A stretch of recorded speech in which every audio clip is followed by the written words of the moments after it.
Hi guys, Empyrean here, and this video will target new players to Path of Exile 2 and very old returning players from Path of Exile 1.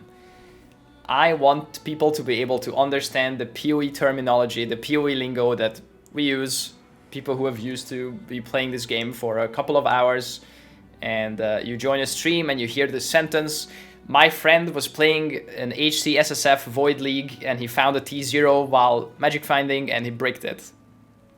It's an English sentence, but if you haven't been playing PoE, you have no idea what any of that means. So this video aims to answer that. By the end of this video, you'll be able to parse this sentence and relate to your friend who's been doing that stuff. So I'm trying to keep this short and sweet. So this is not an English dictionary. I'm not going to explain stuff that you might understand from other games. You know what CC is, you know what crowd control is, stun freeze, whatever. That's in PoE2 as well. And a lot of stuff is explained in client in PoE2. Something is underlined with a dotted line. You can click it and read it what it is. This is mostly like PoE1 terminology that we'll probably use in PoE2. So to get started, the first term is juicing. What the hell is juicing? Juicing is adding mechanics, increasing mob count and difficulty in endgame maps or even bosses, resulting in a higher yield of profit. So in PoE, endgame is mostly mapping and people just do alch and go. You press an alchemy orb, you put it on your map, you put it in your map device and you start blasting. But you can also chisel up the map to increase its quality. You can deli orb it. You can alch it, you can put in scarabs with it in the map device, you can vol it. All of these is basically juicing your map. Next one, brick. What is a brick? Bricking refers to corrupting an item and making it unusable or really bad. So you can also vol uniques and other items in Path of Exile 2, but to illustrate, these are all formless frame unique items, and if I vol 4 of them on average, one of them will break. Sometimes it'll be really good, like +1 maximum power charge. This was not scripted. This is all live. That's really good. Anyway, the first one bricked. So this became a useless rare if you're trying to make a good implicit form. Disgusting. You can't make this up. Anyway, so yeah, that's a brick. This can happen to rare items too. You can corrupt a bunch of rares and sometimes they'll brick, as in change some modifiers and it's just gonna be bad. But sometimes you'll make something good. Next up, slamming. So the basic crafting in Path of Exile looks like, in Path of Exile 2, looks like this. You transmute the item. Sometimes it rolls with 2 modifiers, a prefix and a suffix, so you don't have to augment it. Then you regal it to make it rare, and after this, you can slam it. People call exalting an item in PoE1 slamming. If someone finds a cool item and it has 5 good mods, they say just slam it, you know, just slam it with an exalt to get a 6 cool mod. So you slam it once, twice, 3 times. That's slamming. Now, these are words you will probably hear: prefix, suffix, and implicit. So if you press Alt on an item, in PoE2 as well, you can see which of the modifiers are prefixes, suffixes, and the top line, the first line on the item, is generally the implicit of the item. So the implicit of this item is +1 maximum power charge and maximum endurance charge, and it has 3 prefixes and 3 suffixes. Next up, rarity. So rarity is whether the item is normal, it's white, or magical, blue, or rare, yellow, like this one, or unique, orange, like this one. That's the rarity of the item. It also refers to a stat in the game called increased rarity of items found. This stat exists in PoE2 as well, and the more rarity you have, the more likely that you're gonna find uniques and rares and magic items, so it helps with the item drops being higher rarity. Rarity also applies to the currencies that you find. The higher the rarity, the more rare currencies you find. And it also helps with the items rolling with good modifiers in PoE2. The more rarity you have, the more juiced content you do, the more good items you will find. This is related to another term, magic finding. So magic finding is the process of stacking a lot of this rarity stat or running a lot of high juiced content that we covered earlier and finding a lot of good loot. So if your friend says that he's MFing, that means he's magic finding. Little side tangent here, there's also quantity. It used to be a stat in PoE1 called quantity. It also rolled on this item. It didn't also have just rarity, it also had quantity. Literally just increased the raw amount of loot that dropped on the floor. However, they basically deleted this stat from items, but it's still present in maps. You see item quantity on the top, and it will be present in the endgame of Path of Exile 2. You can roll your maps, and they can roll quantity. It's just gonna drop more loot. Next up, T0. What's a T0? So in PoE1, the lower the tier number, the better something is. So a T0 unique is some of the rarest uniques in the game. Mageblood, for example, is a T0 unique. All of these are T0 uniques. Well, they're not because they're bricked, but we don't talk about that right now. This is how a Headhunter looks, but it bricked while dropping, so it's corrupted and rare. Now you understand what bricked is. This is a bricked T0. You have no idea what a bricked T0 is 10 minutes ago, but now you know. Next, div cards. So div cards are divination cards. They are target farmable items that I think won't exist at the start of early access in PoE2, but they will definitely come because they will let people design them. So a div card is something that rewards something that is otherwise also attainable in Path of Exile. So this one, if you find 9 House of Mirrors, you can turn that in and you will get a Mirror of Kalandra. It says what it gives you. Should we turn this in? So once you complete a stack of divination cards, you turn it in and you get something. Next up, support. So support is either referred to as support gem or a support player. There is support archetypes, much more so in Path of Exile 1 than Path of Exile 2, but there will be support archetypes in Path of Exile 2 as well. It's a character that is geared to support everyone else in his party. It could be an Aurabot, which is an example. This refers to a specific type of support that is min-maxing the power of auras. So it just turns on a bunch of buffs and buffs everyone in the party. That's a support character. It can also be other types of support character that help you block or help you regen HP or generate charges for you or all sorts of stuff. Those are supports. Okay, let's take a look at the passive tree for the next category. The small nodes are called passives. So if someone says this is a passive, the slightly larger nodes are called notables, and the very big nodes are called keystones. Next, Ubers. Ubers are the hardest versions of the pinnacle bosses in the game. If someone says they're farming Ubers, that means they're farming basically the hardest bosses that Path of Exile has to offer. Next up, Anoint.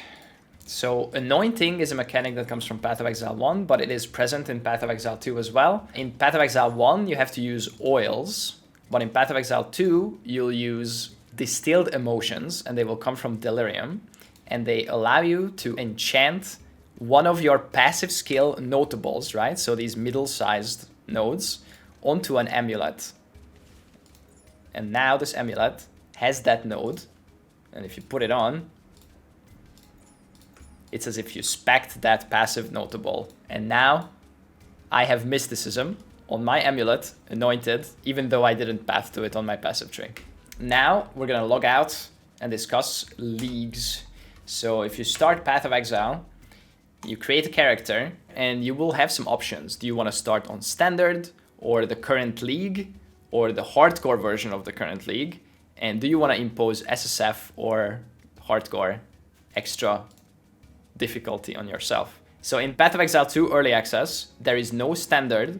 So Early Access will be a separate league that's gonna just go until Path of Exile 2 comes out of Early Access.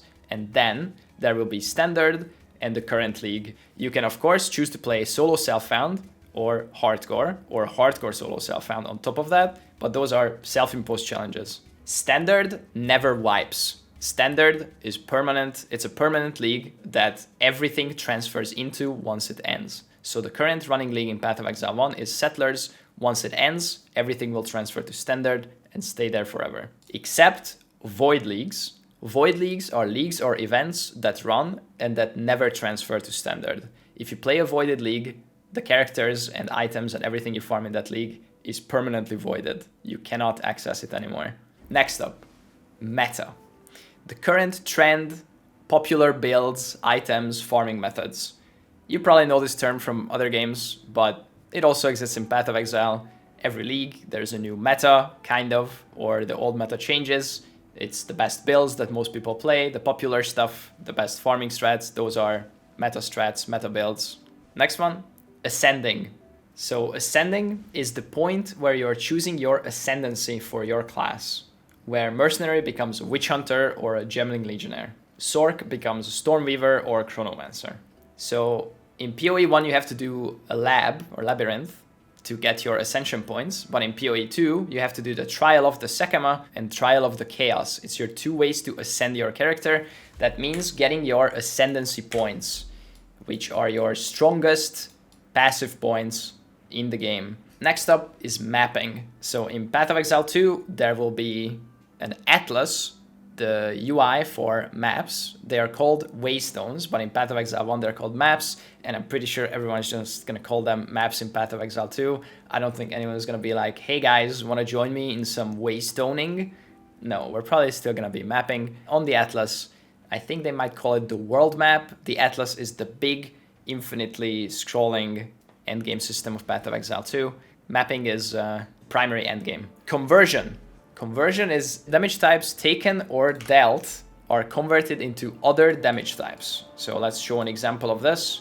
Avatar of Fire. 50% of physical, cold, and lightning damage is converted to fire, but deal no non-fire damage. This node exists in PoE2, but it is different. It does something else, but this is a form of damage conversion. Pan. Pan is penetration, and it reduces monsters' resistances. So in PoE1 you can actually reduce it below 0, but in PoE2 you can only penetrate down to 0 resistance. So if the monster has 10 fire resistance and you have 10 fire pen, you attack the monster as if it had 0 fire resistance. Now we will open Paint, because I will very quickly explain how the damage calculation works in Path of Exile 2. So you do 10 flat damage, then you multiply this by your increases. Let's say you have 10% increased damage. Then you multiply this by 1.1. And then let's say you have a 30% multiplier for support gems. That's 1.3. And let's say you have another 30% more multiplier from support gems. Then it's another 1.3. So when something says more in Path of Exile, that means that's a different multiplier. If something says increased, that means that it goes into this bucket of multipliers. So if you have 10% increased cold damage, 10% increased elemental damage, 10% increased area damage, and you're attacking with a cold area elemental something, this will also be a 1.3 multiplier. And then you have 2 gems that have also 1.3 multipliers, you're 30% more damage, then this will be your final damage. Then of course, if you crit, it's gonna get multiplied by your crit multi, and there is other stuff, but in general, the more increased is pretty important terminology in Path of Exile, because more means it's a separate multiplier, and increased means it just adds to the already existing increases. And finally, let's go through some abbreviations. So PoE1 primary trading currencies are Div, X, and C. Div is Divine, X is Exalt, C is Chaos. We don't know what the trading currencies of PoE2 will be. Alks, Regals, Exalts, Annuls. Annuls are probably going to be pretty rare and good. SSF is Solo Self-Found. We discussed this earlier. HC is Hardcore. We discussed this earlier. ES is short for Energy Shield. MS is Movement Speed, or sometimes people refer to their MS as their ping to the server. If you played any online games, you know what that is. But in PoE, sometimes it's Movement Speed. Now, let's take a look at some keystones. CI is also in PoE2. It's Chaos Inoculation. RT is Resolute Technique. ZO is Zealot's Oath. EB is Eldritch Battery. MOM is Mind Over Matter. COC is Cast on Crit. COC. POB is Path of Building. It's a third-party program that lets you plan your build. It doesn't exist yet for PoE2 Early Access, but it will a couple of weeks into Early Access. I'm sure there will be other websites that pop up in the meanwhile where you can plan your skill tree or import some items to see how your character would look. And then there's 2 more abbreviations here. AG, which is Animate Guardian. Currently doesn't exist in PoE2 yet, but I think it will. RF is Righteous Fire. And finally, one very dirty abbreviation. RMT. RMT refers to real money trading, or RWT, real world trading, and it's very frowned upon in Path of Exile. It refers to people buying currency for real money and then spending it in Path of Exile.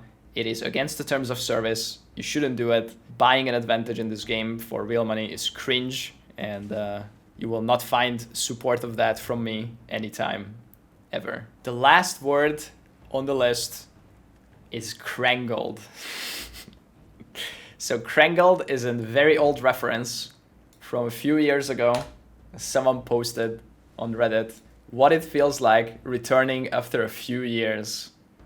And he made a random item that does all of these things. Has 12 dyadic pentacle sockets, 7 sockets contain passive dynamic tectonic in nature, hidden environmental property is always fierceness, mutated horrors, unresist poison ailments, area may contain quadratic shrine of steadfast or stalwart head or deck.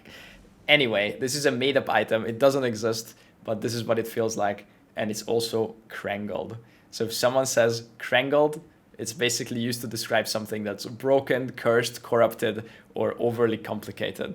That has been the video. That's it. That's all the terms that we wrote down. Hopefully that was helpful. If there is more terms that come up in the future, maybe I'll make another one. Who knows? Hopefully now you understand the sentence that was uttered at the start of the video. And if this was helpful, you know, like and subscribe, press the YouTube buttons. There will be more PoE2 content coming your way. Thanks for watching. See you in the next one. Bye!